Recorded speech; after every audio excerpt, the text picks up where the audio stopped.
Muy buenas tardes, soy Alicia Stivelberg, especialista en familias empresarias, miembro de comisión directiva IADEF y directora de la sede de Buenos Aires, organizadora del webinar de hoy, junto a mi colega Javier Faiciusevich, quien está a cargo de la parte técnica. Quería saludar a nuestra presidenta de IADEF, Natalia Christensen, y agradecer a Luis García Viagosh, director de la sede IADEF Tucumán, por ser nexo del auspicio con Fundación del Tucumán. Y a nuestro expositor invitado de hoy, que es un renombrado experto internacional vinculado al IADEF y a los numerosos participantes que nos acompañan en cada encuentro. Les cuento la dinámica y la agenda de hoy. Tendremos los micrófonos silenciados, el webinar será grabado, habrá un conversatorio descontracturado de unos 40 minutos aproximadamente, y se podrán hacer preguntas por escrito en Q&A. Brevemente les comento sobre el IADEF. ¿Quiénes somos? Somos una asociación sin fines de lucro, estamos celebrando nuestros primeros 10 años, somos referentes en el país para profesionales de la consultoría de empresa familiar, familias empresarias y entidades públicas y privadas. ¿Qué ofrecemos? Tenemos soluciones y servicios específicos para la empresa familiar y sus asesores. Nuestros 3 pilares son difusión, investigación y capacitación. Tenemos convenios de colaboración académica con distintos institutos y universidades de todo el país. Y además, publicaciones especializadas. Es un placer y un honor para mí presentarles a nuestro expositor de hoy. También una gran alegría que haya aceptado nuestra invitación a participar. Gracias. Ernesto Beibe vive en Barcelona, es mentor personal y empresarial a nivel internacional con un método único, con el que ubica al cliente en su situación real de la familia, la empresa y sus planes de vida. Ernesto Beibe ha tenido como constante en su vida un profundo interés por la educación del ser humano. Su objetivo siempre ha sido el de lograr el bienestar y una mejor calidad de vida. Es un auténtico pionero y difusor. Ernesto Beibe fue el primero en desarrollar en Argentina la idea del marketing vincular, como el medio que facilitaría la relación entre el cliente y la empresa. Fue además quien introdujo ni más ni menos que el genograma en Argentina, un instrumento para el análisis de las problemáticas personales y familiares que retrata situaciones de la familia transgeneracionalmente. Bueno, Ernesto, ¿por qué se te ocurrió llamar a este encuentro La vida de tus sueños, identidad soñada? Bueno, esta es una de las problemáticas más importantes, especialmente en la gente que cursa entre los 45 y 55 años, que es cuando tienen prácticamente la vida hecha, cuando están en la mitad de la vida, o sea que les queda más 50, por lo menos, en este tiempo que corre. Y entonces es muy probable que cada uno haya hecho un camino, porque las circunstancias lo llevaron a esto, porque la familia lo indujo a tomar determinado camino, pero resulta que cuando ya lo tiene resuelto, tiene resuelta esa época ya su matrimonio, hijos, adolescentes, su trabajo le da para comer y para vivir bien, pero se le terminó el proyecto, no tiene más proyecto. Supongamos un arquitecto que ha construido edificios, que tiene un buen pasar, que tiene un título, pero resulta que se empieza a deprimir y no entiende por qué.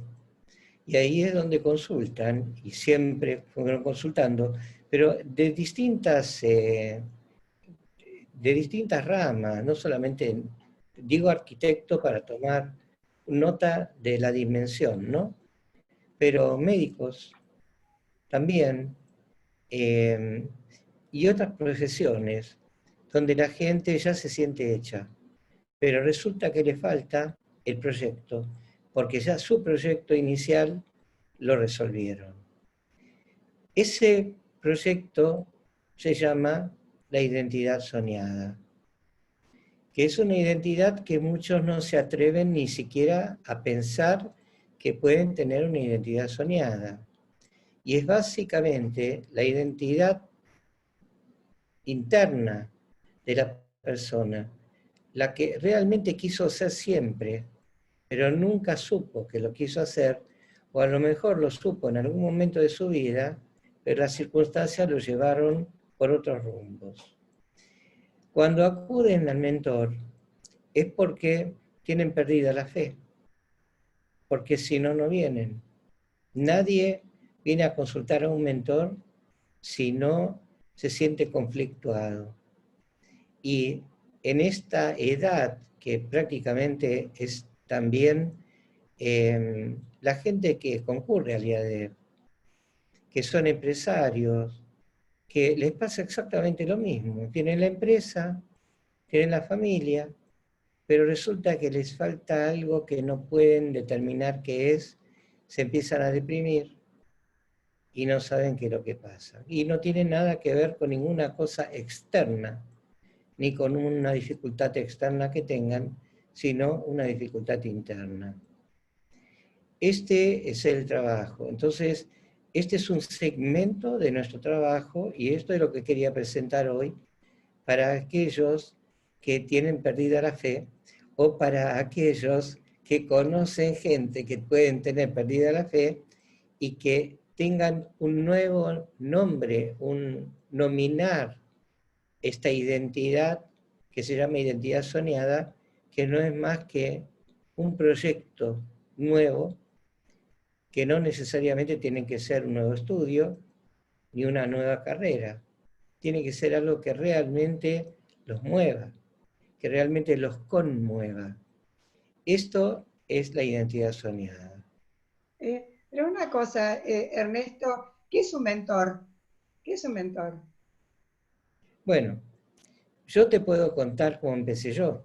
Dale, por Así favor. que en realidad yo soy un educador desde los 16 años. Tengo 77, así que imagínate el largo camino en educación que recorrí. Empecé a trabajar con chicos, de chicos chiquitos, en arte infantil, pero enseguida me dediqué a los discapacitados, a los chicos autistas, a los chicos psicóticos y a los chicos con Down, con síndrome de Down. Eso me dio una formación y un oído y bueno, una necesidad de buscar cómo se pueden comunicar permanentemente, cómo se pueden comunicar. Porque educar significa cambiar hábitos. Y entonces los hábitos no se cambian solamente del chico, sino de la familia. Y ahí aparece el genograma, donde me di cuenta que no puedo trabajar con ninguno de los chicos con problemas, con dificultades, si no trabajaba con la familia o no me daba cuenta dónde era la raíz de este mal, que no es la translocación genética, pero sí que son problemas de relación. Más adelante, seguí buscando formas de educar. Y trabajé con chicos de la calle.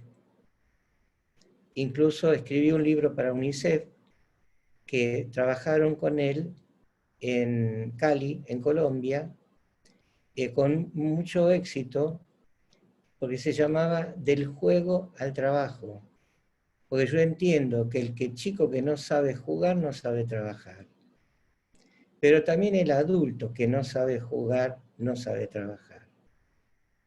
Bueno, poco a poco me fui especializando, me convertí en un referente del autismo, pero llegó un momento donde no había más referentes.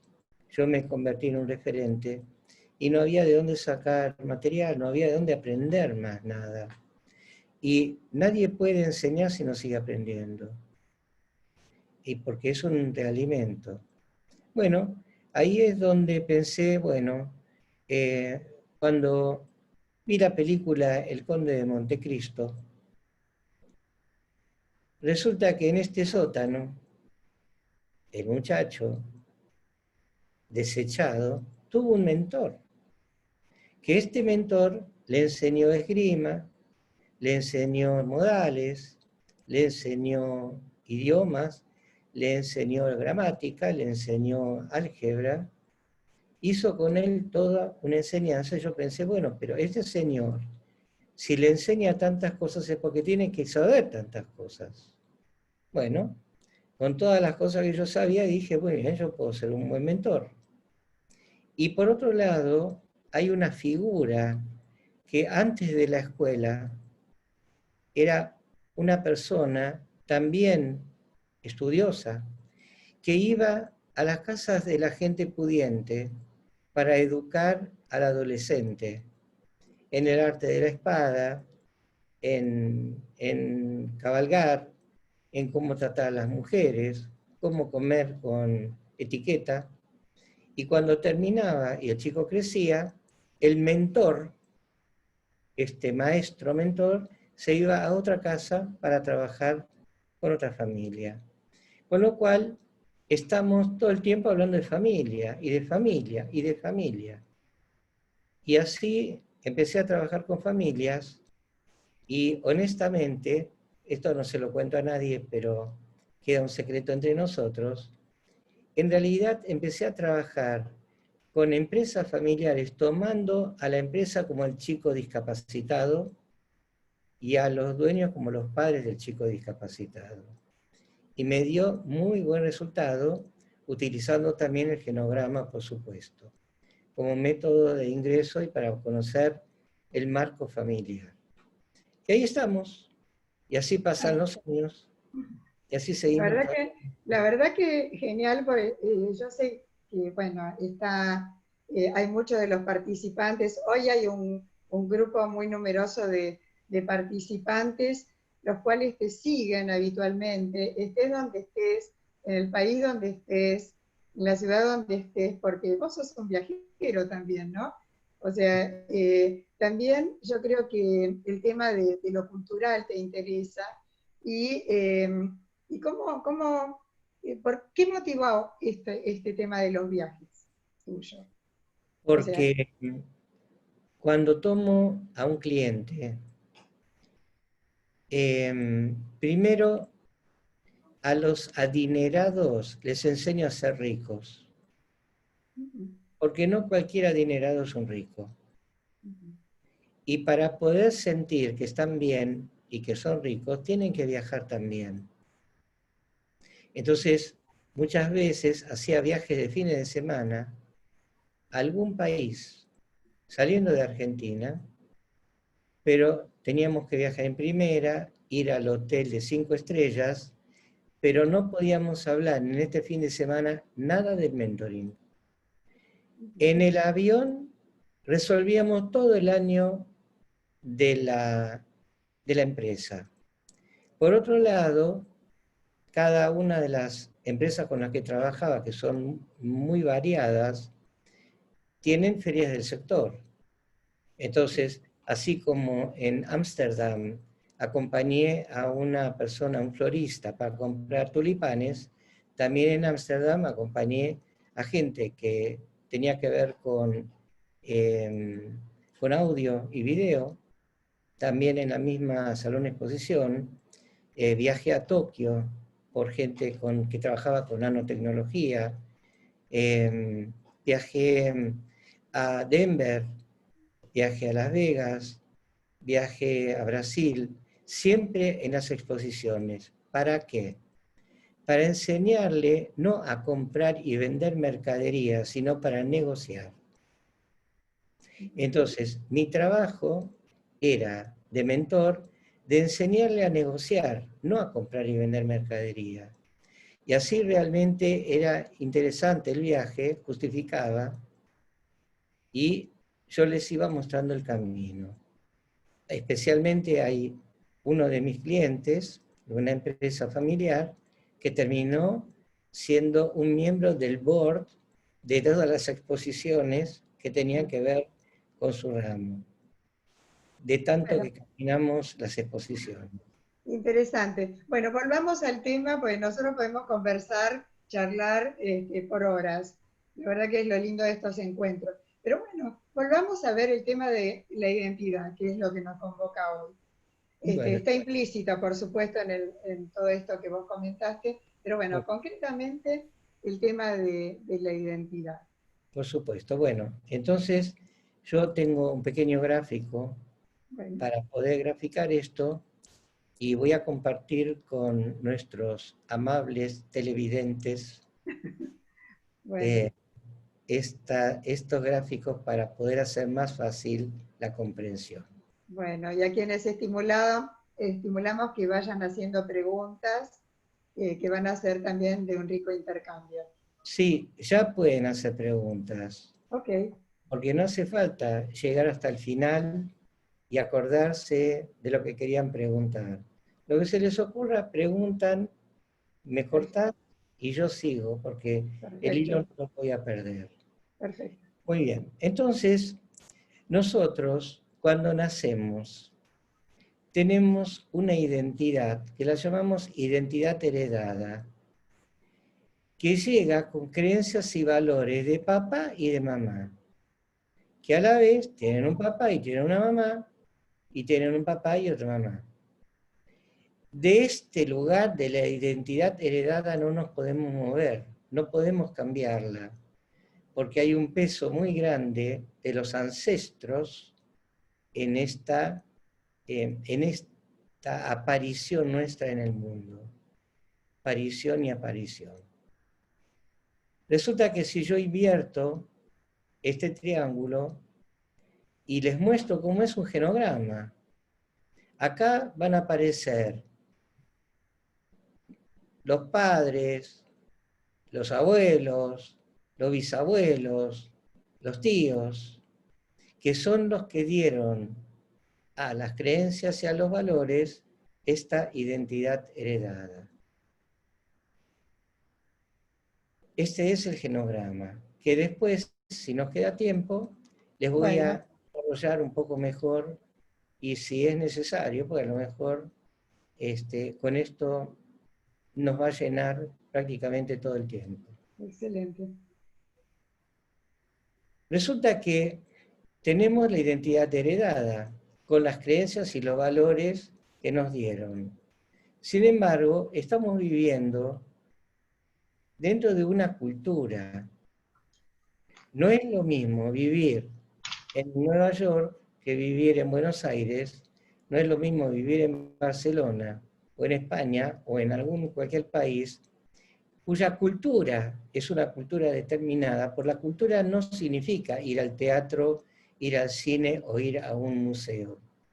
La cultura es todo lo que nos envuelve. Estudios, inquietudes, conocimientos, viajes. Entonces, dentro de esta cultura, nosotros tenemos una identidad adquirida, porque la adquirimos nosotros, la identidad. Ya no es la identidad heredada, ya es la identidad adquirida. Si seguimos más, vamos a ver que así como cuando uno tira una piedrita en el agua y hace unos círculos todo alrededor, como las ondas de radio, las creencias y los valores van trabajando en nuestro yo, en nuestro interior, pero cuanto más cultura tenemos, menos se oye, menos se siente esta identidad heredada, estas creencias y valores, y empezamos a tener nuestros propios creencias y valores. Distinto es aquella persona pobre en cultura, que está tan pegada a las creencias y valores de los padres, que van a terminar siendo copias exactas del papá y la mamá, y no van a crecer nunca. Dentro de la cultura, cuando uno ya llega a un lugar determinado, se llena de artefactos. Compra una casa, compra el coche, viaja. Todos estos son artefactos. Quiere decir que un viaje se puede cambiar por otro viaje, la casa se puede aumentar, el coche se puede cambiar. Entonces son artefactos que uno se va rodeando por ellos. A mayor cultura, mayor cantidad de artefactos uno tiene.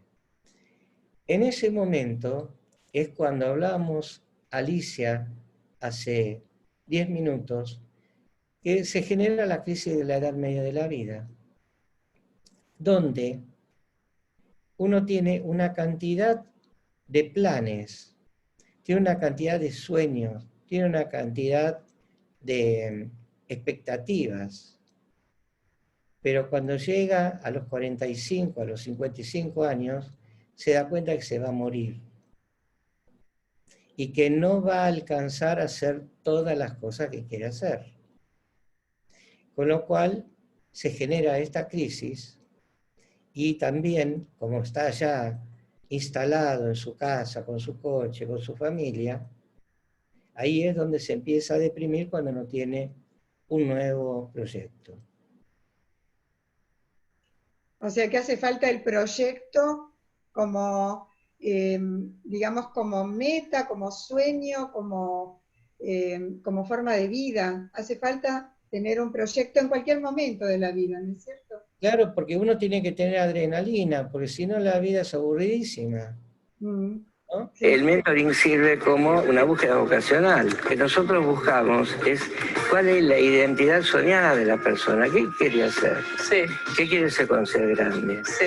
Y a lo mejor ya tiene 45 años, llegó a un nivel donde está bien económicamente, donde hizo la carrera que los papás hicieron, pero se encuentra frente a una disyuntiva que se queda sin proyecto. El que viene al mentor es porque a los 40 y pico de años se empieza a deprimir, no entiende por qué. El proyecto es ver qué puede hacer con su vida. Claro.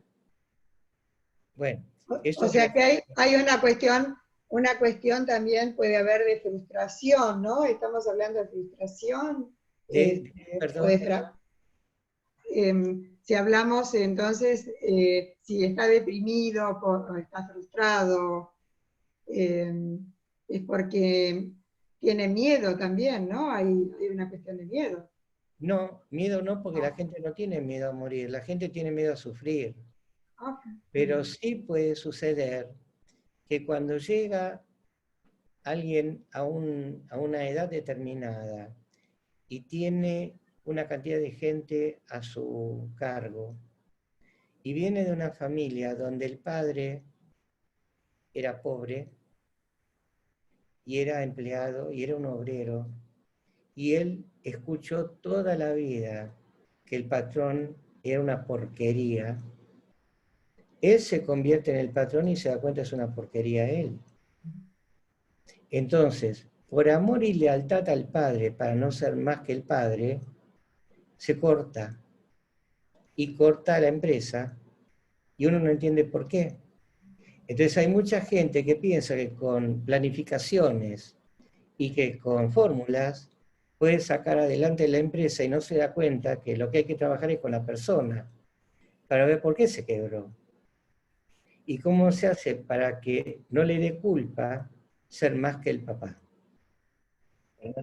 Eso se llama neurosis de clases. Entonces, Ernesto, ¿sí? una pregunta. ¿Cómo no? Recién dijiste que a los 45 y 50 se genera una crisis acá en el ser humano donde se da cuenta de que hay una finitud, de que hay un límite de vida. Ahora, ¿cómo toma conciencia la persona de que está dentro de una crisis? Porque muchas veces quizá vamos recorriendo, pero no nos damos cuenta de que estamos en crisis o de que nos está pasando lo que nos está pasando. Claro, es lo que pasa, que no se dan cuenta. Se dan cuenta de que eso se va a terminar, pero no pueden internalizarlo, porque siguen nadando en el mismo agua, no pueden salir de este lugar.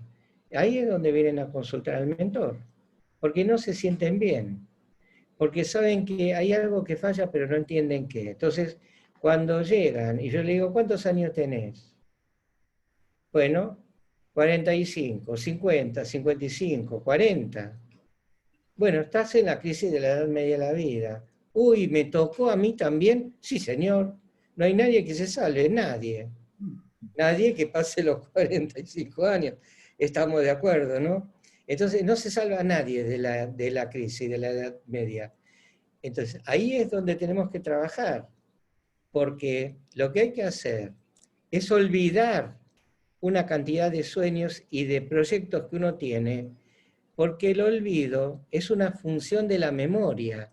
Y si uno no se olvida cosas, no puede adquirir cosas nuevas. Y la memoria le queda taponada. El trabajo del mentor es poder ayudarlo a desprenderse de estos sueños que nunca se convirtieron en proyectos, porque si no ya estaría viviendo el proyecto. Ahí es donde... Muy interesante esto del olvido, una función de la memoria, ¿no? Y como el sueño se tiene que cumplir, transformar en proyecto. O sea, aclaranos un poquitito más esto, por favor. Es así. Uno viene cargado de esperanzas, como dice el tango, ¿no? Entonces, cuando uno es chiquito y ya va al jardín de infantes, papá y mamá ya saben lo que quieren del hijo. Dice el arquitecto, el médico, ¿no? Hay muchos chistes al respecto.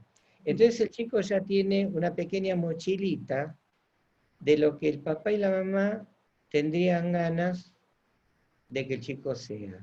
Porque todos los chicos son soñados antes de nacer. Ya tienen casi un destino que le da el genograma, que le da los ancestros y todo lo que va recibiendo de las creencias y valores de los padres. Después llega al secundario. Cuando llega al secundario, se encuentra con una profesora, un profesor que tiene una materia que a él le encanta. Entonces a la mochilita que tenía de antes, se le agrega las expectativas que tiene de ser como la maestra o como el profesor, y de que esa materia a él le encanta. Y sigue adelante subiendo la escala de la vida y tiene novia y se casa. Entonces, la bolsa que lleva atrás de sueños, de esperanzas, pero que no son de proyectos, se le hace muy pesada y sigue con esta bolsa cargándola como una mochila hasta que llega a la cima y ahí se da cuenta que la vida es finita y que tiene una mochila atrás enorme, que si sigue caminando con esto se va a caer con mochila y todo. El trabajo del mentor es deconstruir esta mochila, hacerle olvidar las cosas que ya no sirven para nada y trabajar sobre básicamente la tolerancia a la frustración. Elevar la tolerancia a la frustración de que ya no va a hacer eso y que no insista. Y ahí es donde empezamos a buscar cuál sería realmente el verdadero proyecto, la entidad de la persona, que es la identidad. también de la persona, y ahí vamos buscando lo que nosotros llamamos la identidad soñada, que es el camino. Ahora, es paradojal, porque uno puede tener una identidad soñada y puede empezar, hay una ilusión. La ilusión se tiene que convertir en un sueño. El sueño se tiene que convertir en un proyecto. Y el proyecto tiene que tener viabilidad, porque si no, no es un proyecto. Entonces puede intentar 1, 2, 3, 10 veces de poder llevar sueños a proyecto y poder renunciar a estos sueños si el proyecto no camina. Entonces, pero también puede encontrar un proyecto que sí camina, pero empieza a caminarlo y se da cuenta que ya está, ya consiguió este proyecto, pero está preparado para seguir buscando, para seguir investigando, para saber cosas nuevas, pero para eso tiene que olvidarse de las cosas antiguas. Ese es el camino. Bueno. ¿Y qué importancia tiene la identidad soñada en este camino? ¿Es importante para poder, digamos, trascender la crisis? Muy importante, porque en realidad, si vos no tenés entusiasmo, no tenés vida. Entusiasmo, en griego, es fuego sagrado. Y si vos no tenés entusiasmo, no tenés ganas de vivir. ¿Y para qué vas a vivir? Para hacer siempre lo mismo. Es lo que nos está pasando ahora en la pandemia, ¿no? Donde cada día es el día de la marmota que se parece al anterior. Ahora ya está cambiando un poquitito las cosas, pero en realidad, acuérdense de los primeros meses, del primer mes, del segundo mes del encierro, donde realmente uno no tenía ni siquiera la posibilidad de soñar nada. Y donde cuando yo vengo diciendo hace tantos años que el futuro no existe, que le pregunten a la persona que el día anterior al encierro tenía tantos planes para hacer al día siguiente y al otro día, y ir a visitar clientes y a seguir fabricando, y plum, se terminó el futuro. Entonces ahora, perdón, sí. No, yo te quería preguntar, la identidad soñada va cambiando con el paso del tiempo. Claro, claro, porque cambia el paradigma. Pero para eso tiene que olvidarse de las cosas anteriores. No siempre se hizo así. Y esto tenemos mucho en las empresas familiares. Cuando viene una persona joven y el padre le dice, siempre hemos hecho de la misma manera, el padre no tiene una identidad soñada, cree que ya llegó, pero el hijo sí. Y entonces, también hay un problema con los hijos que están dentro de las empresas familiares, porque en realidad están muy cómodos porque ya tienen coche, casa, el sueldo de hijo, y no se quieren mover de ahí, pero sueñan el sueño del padre. Y ese es otro motivo de consulta, donde realmente no pudo lograr su identidad soñada. Ahora, claro, cuando llega a la madurez, ha cambiado el mundo, ha cambiado totalmente. Entonces, uno ya se plantea de una manera distinta, pero se tiene que olvidar de lo anterior. No hay otra forma de poder conectarse con la realidad, con el día actual, ¿no? Y con el sentido común. Ernesto, entonces el mentor ayuda a encender esa llama sagrada. No ayuda nada. Mira, la ayuda es cuando uno tiene una goma en el baúl y le dice a alguien, ¿me ayudas a sacar la goma? Entonces ayuda. ¿Me ayudas a cargar la valija? Ayuda. El mentor acompaña, no ayuda a nadie, porque las personas pueden caminar solas. Lo que hace el mentor es acompañarla en un segmento de la vida. Y es como el palito que se le pone al árbol para que pueda crecer derecho, y cuando el árbol crece, el palito se va. No necesita más mentor. El palito se llama mentor también. Tiene el nombre de mentor.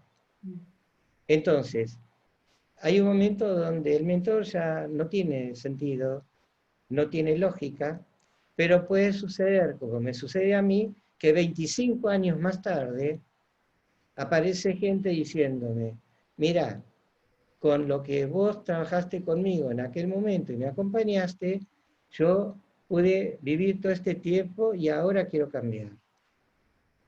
Y he tenido hasta una médica dermatóloga de 75 años que me dijo, baby, quiero cambiar.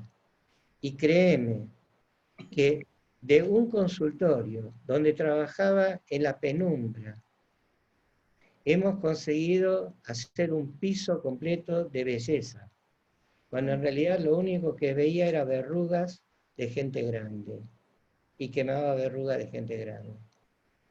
Sí, vos sabés que me hiciste acordar esto, porque bueno, yo tengo tu libro que aprecio y está dedicado y todo, y que dice mis claves para aprender a cambiar. O sea, hay como unas claves, digamos, para aprender a cambiar en cualquier etapa de la vida, entonces. Claro, ¿Tiene algo que ver con la vocación esto?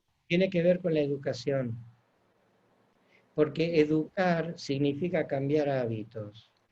Entonces, si la persona se sigue educando, si busca a alguien que lo pueda acompañar en la nueva búsqueda, porque a lo mejor no sabe lo que está buscando, pero hay un dicho que es precioso, que dice que cuando el alumno está preparado, encuentra el maestro. Sí. Entonces, realmente la manera de cambiar es seguir educándose, la única manera de cambiar. Y esto es lo que explica el libro, que en realidad es un manual, no es un libro para leerlo como si fuera una novela, y ya que estamos hablando del libro, a todos nuestros televidentes, y no puedo llamarlo de otra manera, porque no sé, zumvidentes, sería a nuestros zumvidentes, le vamos a regalar el primer capítulo de mi libro. Genial, gracias. Así lo desee, va a recibir un link y va a poder descargarse el primer capítulo del libro. Genial, genial. Sin cargo, ¿no? Bueno, este libro también habla del genograma. ¿Vos tenés algo como para mostrarnos y hablar un poquito del genograma? Sí. El genograma es una herramienta fundamental para el mentoring, fundamental. Porque así como uno, al trabajar con los chicos con problemas, tenía que entender cuál era la familia, así cuando cualquiera viene a consultar, y vuelvo a repetir que nadie viene a consultar a un mentor si se siente bien. Claro. Solamente viene la gente que tiene un conflicto, si no, no viene. Nadie viene a prevenir, no hay, la cosa de la prevención ya vimos que no existe, que esto se puede enloquecer en cualquier momento. Y entonces, la gente viene cuando está conflictuada, y cuando está conflictuada, lo primero que tenemos que saber es la historia de la vida de él. Pero no su historia de él, sino la historia de la familia y las relaciones con la familia. Y dónde se identificó él y por qué llegó a estar donde está, porque nadie nació de un huevo. Entonces ahora les voy a mostrar un gráfico sobre el genograma. Muchas gracias, sí. Para explicarles cómo funciona. Bueno. A ver. Vamos a volver a abrir la pantalla y vamos a buscar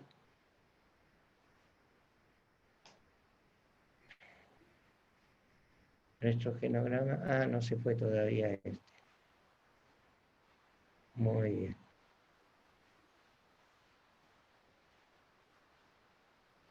¿Se ve? Sí. Muy Perfecto. Bien. Bueno, entonces les voy a explicar cómo es el armado del genograma. Esto es un genograma armado, pero enseguida voy a ir paso por paso de cómo se arma el genograma. Entonces, en este genograma, la persona que es nuestro cliente tiene no solamente un papá y una mamá y un hermano y posiblemente un aborto antes del hermano o antes de él, también puede suceder, y vemos cuál es el devenir, que se casa primero con una persona, claro, con una mujer, que tiene un chico que fallece y después otro hijo de 35 años. El señor insiste en estar casado, aunque se divorció, porque las cosas no iban bien, insiste en estar casado y se casa con otra señora. Y tiene 2 hijos, una hija que se marca con un circulito a la mujer y con un cuadrado al hombre. Pero después dice, bueno, basta de chicos, pero sigue pensando en que cree en el matrimonio, hasta que llega un momento, como me pasó a mí, que a los 60 años me casé conmigo mismo. Pero este no soy yo. Muy bien. Entonces, este señor tiene un papá y una mamá, tiene un hermano que falleció, pero él lo conoció, tiene otro hermano, una hermana, y después otro hermano, y después otro hermano más, y tiene a la vez papá y mamá que son los abuelos de este señor.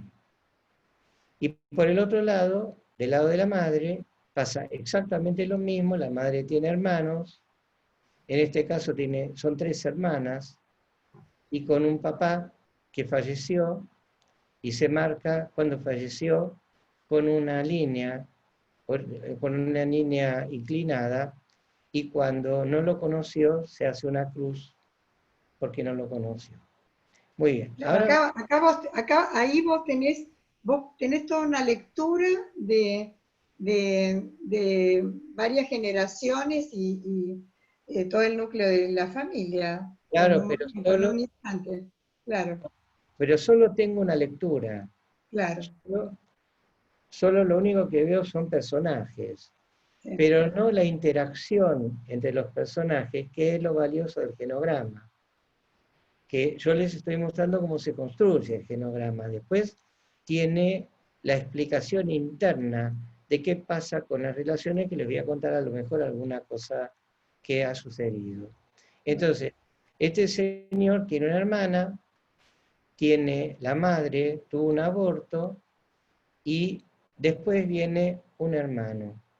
Ahora, es una cosa sintomática que el chico o la persona que viene después de un aborto, después de un chico muerto, siempre le faltan los 20 centavos para el peso, nunca está conforme.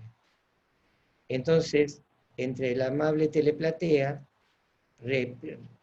fíjense si alguno de ustedes tuvo previamente un aborto, la mamá tuvo un aborto, ¿qué le pasa con la insatisfacción permanente que tiene este último, o puede ser también el primero, después de un aborto, que no hay nada que le alcance?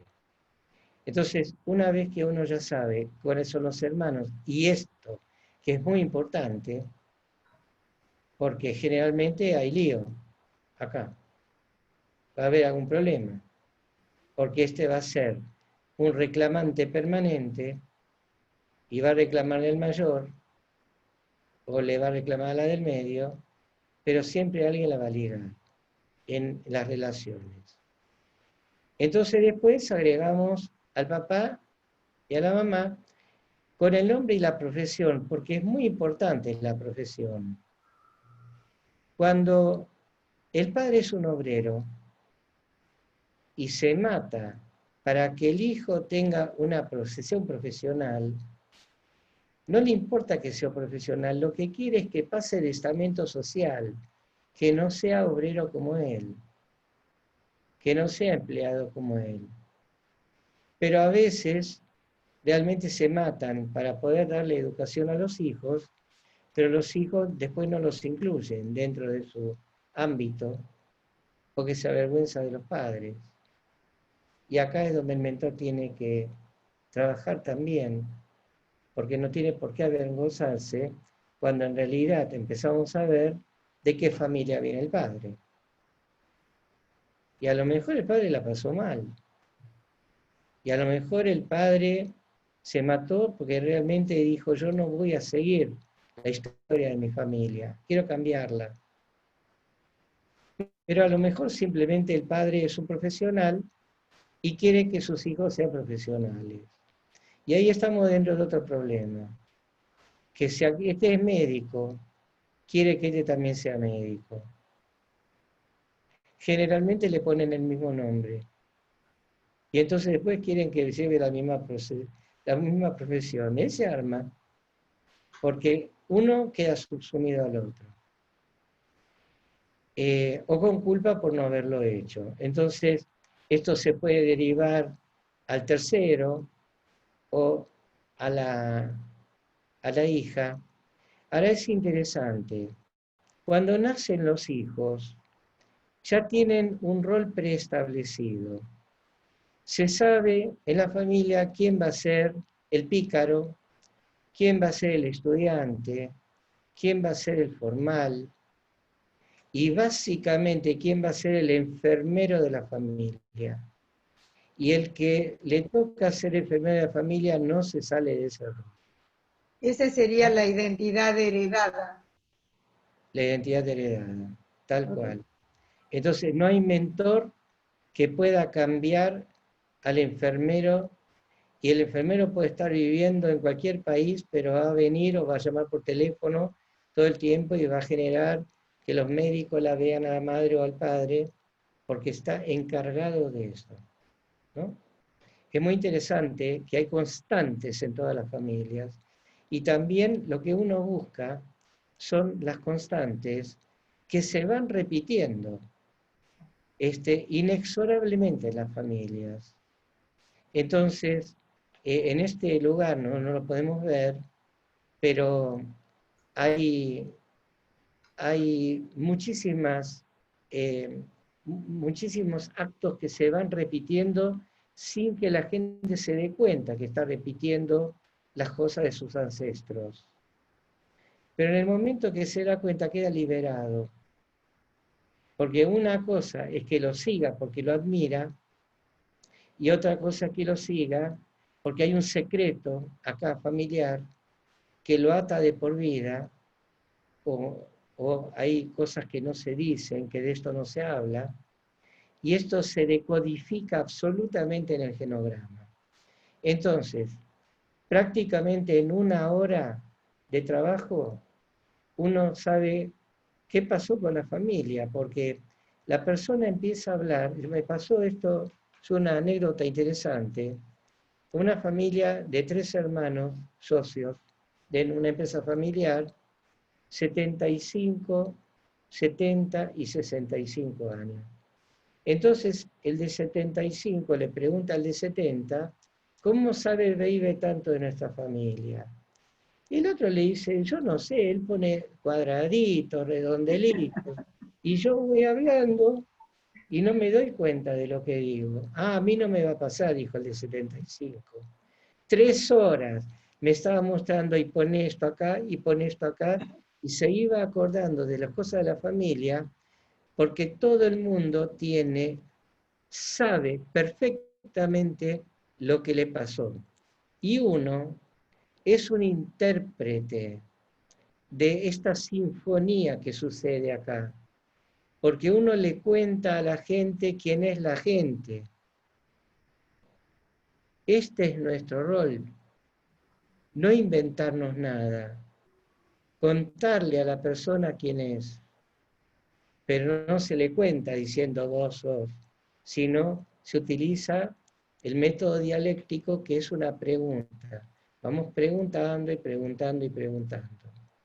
Ahora, dice, bueno, tengo gente que falleció en la guerra.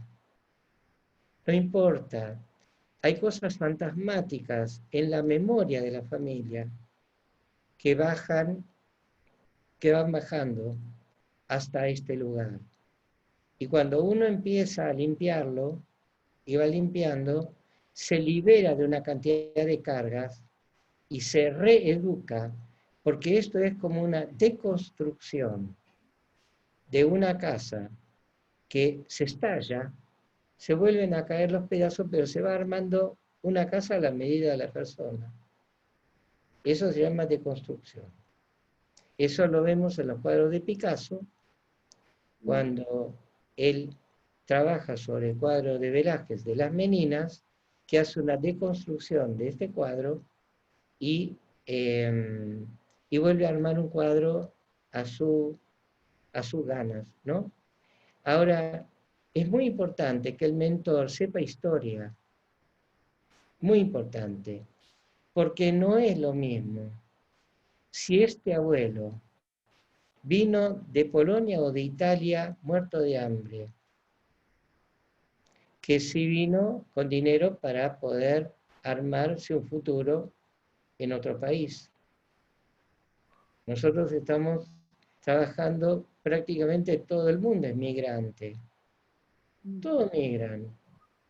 Salvo acá en España, que hay gente que vive 400 años en el mismo lugar, pero bueno, este es nuestro trabajo, sacarlos del pozo y llevarlos a pasear un poquitito por el mundo, ¿no?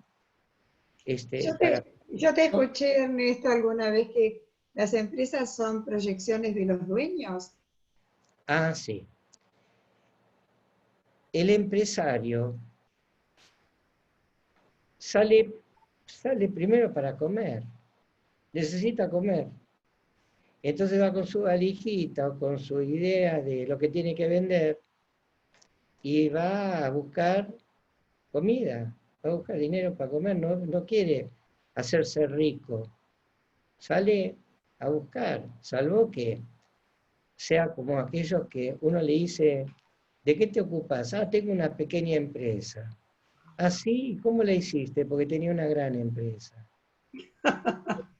Esa es otra historia. Entonces, el emprendedor no se convierte en empresario porque es un emprendedor, pero empieza a caminar con su mercadería para poder vender, pero cuando empieza a vender mucho ya necesita a alguien que lo ayude y entonces empieza a tener gente a su cargo y va creciendo la empresa porque tiene que ir delegando a medida que la pegó con el artículo que vende o lo sabe vender muy bien. Ahora, todo lo que él hace es la proyección de él, porque elige vender una cosa, a veces porque no tiene otro remedio que vender esto, pero en realidad nadie vende lo que no quiere. No se puede vender algo que uno no ama, como no se puede trabajar en ninguna profesión que uno no ama. Realmente se fagocita. Entonces, vuelvo a lo que uno tiene que saber de... Entonces, si uno ve una empresa muy desordenada, está seguro que entra al escritorio del dueño y tiene un escritorio absolutamente desordenado. Entonces, las empresas son las proyecciones del cerebro del que la crea. Yo quería preguntarte, Sí, Ernesto, lo que sí. vos dijiste antes, que en el momento que se da cuenta de la repetición queda liberado. Mi pregunta es si deja de repetir. Claro, pero no solamente deja de repetir el que es lo más importante, que no se lo transmita a los hijos, porque nuestro trabajo no es solamente que él se libere, sino que no vuelva a repetir las historias familiares con sus hijos. ¿Entendés? Entonces, ahí está la verdadera profilaxis. Ahí realmente el profilaxis. Pero la profilaxis la instala el mentor. Ahora, hay gente que no tiene problema con los hijos, pero puede llegar a tenerlo cuando la familia es muy, muy brava. Entonces uno le dice, cuidado, que no se vuelva a repetir, ¿cierto? Pero hay gente que simplemente tiene un adolescente en casa, y hay un libro que dice, socorro, tengo un adolescente en casa, Ah, sí, pero que sí, también lo conozco. consulta al mentor, y uno le explica que el adolescente se tiene que pelear con él, que es imprescindible que se pelee, porque si no, no sabe si creció o no creció, si no confronta con el padre, si no le dice, ¿me das la llave del coche? No. Y al año siguiente tiene que decirle, dame la llave del coche. No. Hasta que llega un momento que le da la llave del coche. Bueno, pero anda a dar una vuelta a manzana. Después acompaña a tu mamá al supermercado. Y después el chico tiene que seguir pidiendo la llave, hasta que en algunos casos el padre le dice, toma, te compro un auto privilegiado y no me rompas el mío ni me uses la nafta, porque no me lo volvés a cargar. Este, Luis, ¿tenés alguna pregunta? Pues yo Sí, seguiría escuchándome. Sé que ya casi estamos en hora y seguiría escuchando y dialogando y conversando y un montón de preguntas. No sé, no quiero dejar... a ver, Luis, ¿tenías yo algo para...? me quería preguntarte que, Ernesto, ya que dijiste que tiene que ver mucho la profesión en este genograma, en esta imagen, mi padre es abogado, yo estudié abogacía y en el medio de la carrera me puse de novio con un estudiante de psicología, me puse a leerlo a Freud y ya quería cambiarme de carrera y me gustaba la psicología.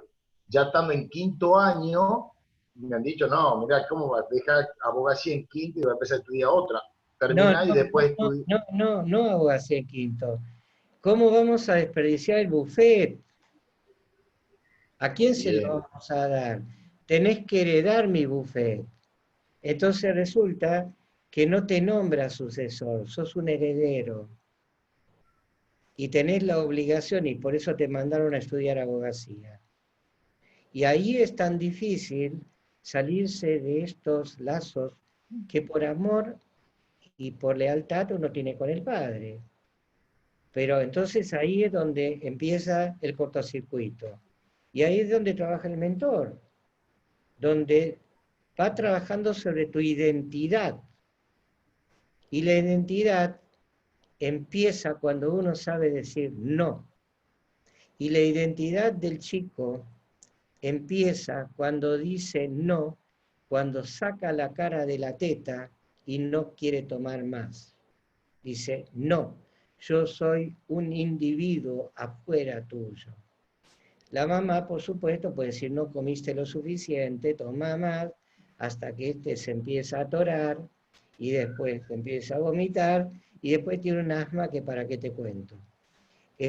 Bueno, contanos cómo terminó la historia, porque ahora a mí me interesa saber si seguiste con abogacía o... seguí con abogacía, estoy ejerciendo hace 20 años, Sí, no estudié psicología, eh, me, me, me volqué al coaching ontológico, ahora soy coach y sí. también, digamos, la ejerzo para las empresas familiares desde la abogacía y desde el coaching.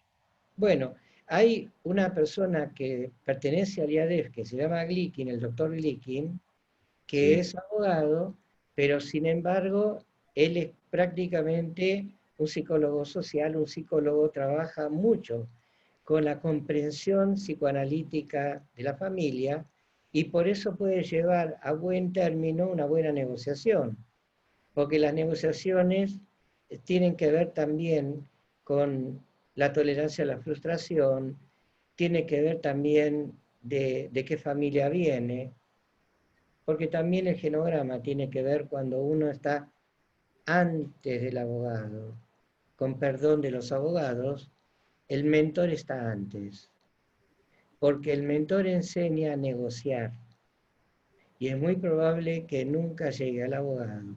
Pero cuando ya llega al abogado también es importante el mentor para poder seguir su sensibilidad y no quedar atrapado en una estructura que a lo mejor no es para él. Una pregunta, Ernesto. Sí. ¿Les cuesta a los empresarios, ¿no? Hacer las consultas, llegar a un mentor? ¿Les cuesta? ¿Tienen como una cuestión así de omnipotencia para llegar a la consulta? A No, consultar, ¿no? no. Son fenómenos distintos, porque en realidad cuando una persona dice yo no necesito a nadie que me ayude, no tiene nada que ver con el mentor. Puede no querer ni escuchar a la mujer, ni escuchar al amigo, ni escuchar a nadie, ni escuchar a la gente que le dice, mira, estás mal, estás haciendo las cosas mal. Hasta un empleado se lo puede decir y no lo va a aceptar. Hasta sus proveedores se lo pueden decir. Pero llega al mentor cuando realmente está conflictuado, cuando tiene noción de enfermedad, no enfermedad de que está con cáncer, sino que no le va bien. Y en general, cuando consultan es cuando las empresas se paralizan o cuando entran dos hijos, del cual uno va a tener que ser el sucesor y uno solo va a ser el sucesor y el otro va a ser un heredero. No hay dos sucesores. Pero el padre puede dudar entre uno y el otro, o pueden haber padres que directamente no deciden y le dejan una bomba de tiempo a los hijos en la empresa. Cuando se muere, por supuesto, ¿no? Y el tema del error, de la equivocación, sin educación, ¿también se puede ser rico por dentro? Claro, seguro que se puede ser rico, pero acá no estábamos hablando de la riqueza interior. Pero básicamente, a ver, cuando uno habla de educación, habla de comunicación. La educación es comunicarse con el otro. Entonces, cuando uno tiene la posibilidad de comunicarse, de hacer un interjuego con el otro, ya es rico, porque es rico en relaciones. Uno no es rico adentro en la bañadera o con la almohada. Uno es rico cuando está en relación a otros, que se nota que uno tiene riqueza que tiene para dar y para recibir. No, acá hay una cuestión del tiempo que nosotros tenemos que atender. La verdad que feliz yo de que vos hayas participado de este conversatorio tan Sí. rico. Sumamente agradecido a todos los que participaron, los que fueron dejando preguntas, los que van a dejar sus datos en el link para tener el capítulo de tu libro, que generosamente lo estás ofreciendo también. Y bueno, ¿qué más? Los agradecidos somos nosotros de tu participación, y nos queda ir cerrando este encuentro. Sí, por supuesto, quedaron muchísimas cosas en el tintero, muchas preguntas, y de vuelta de preguntas es más interesante por ahí que un programa cerrado, porque fueron saliendo las inquietudes que teníamos. Bueno, nosotros tenemos muchos años de vida todavía, ¿no? Así que podemos volver a encontrarnos una y otra vez. Así que estaré muy encantado de tu invitación y estoy muy encantado que me hayas invitado ahora. Y ojalá realmente cosas que yo diga puedan servirle a ciertas personas para repensarse. Pero básicamente lo que les ofrezco es que si tienen preguntas, manden las preguntas. Y me la van a hacer llegar en el IADEP y yo voy a contestarlas con muchísimo gusto. Nadie se va a quedar sin respuesta, que esta es la ley primera del mentor.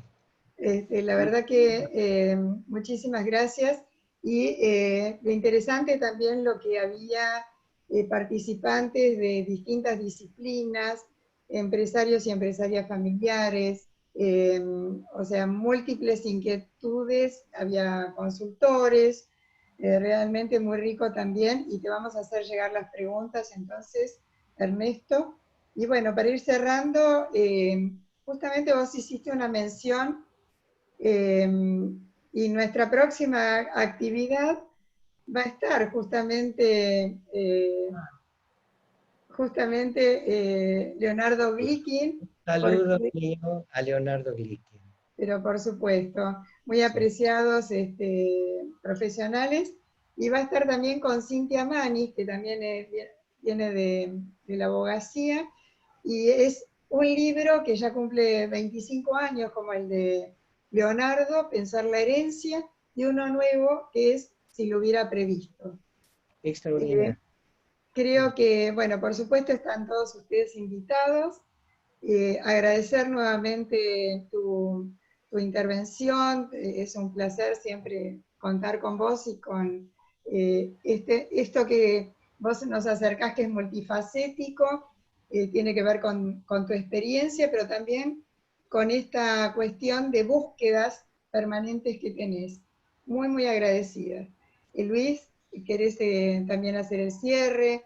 Javier, los invito. No, nada, agradecer primero al IADEF por, bueno, abrirme la puerta, a vos, Alicia, también por la invitación a participar, y a Javier por participar en este Ateneo, que ha sido muy rico. Y nada, y Ernesto, muchas gracias por compartir tu saber, tus experiencias. Ha sido muy enriquecedora esta charla. Muchas gracias. Para mí también, porque cuando uno empieza a repensar las cosas y las cuenta cada vez distintas en otro lugar, en función de las preguntas que hacen, las preguntas también alimentan. Así que yo doy gracias también al alimento que me dieron con las preguntas que me hicieron. Y realmente les agradezco este espacio que es incalculable de valor. Muchísimas gracias. Bueno, gracias. Javier, ¿querés comentar algo? Primero, un agradecimiento enorme, Ernesto. Espero que nos veamos pronto en Buenos Aires para seguir conversando. Y me quedo con esto que O en trajiste. Barcelona, no sabemos en Barcelona. Me quedo con esto que vos trajiste y que también conversamos esta mañana, con esto de cuán valioso es saber mucho para poder acompañar mejor a los clientes, que me parece que eso es algo muy interesante para también uno estar continuamente aprendiendo, estar abierto a continuamente aprender. No dejar de aprender, que este sería el lema con el que tenemos que cerrar. Bueno, Y no no se dejar de... olviden de jugar. Sí. ¿Cómo? No se olviden de jugar. Ah, me encantó, me encantó, No hay nada más serio que el juego. me encantó. Y esto es una cosa que uno tiene que grabárselo en la cabeza, porque así tiene que aprender la persona a jugar. Eso es. Bueno, un excelente cierre. Gracias, los esperamos en el próximo webinar, el 16 de septiembre a las 17 horas. Y bueno, hasta luego y muchas gracias a todos. Gracias.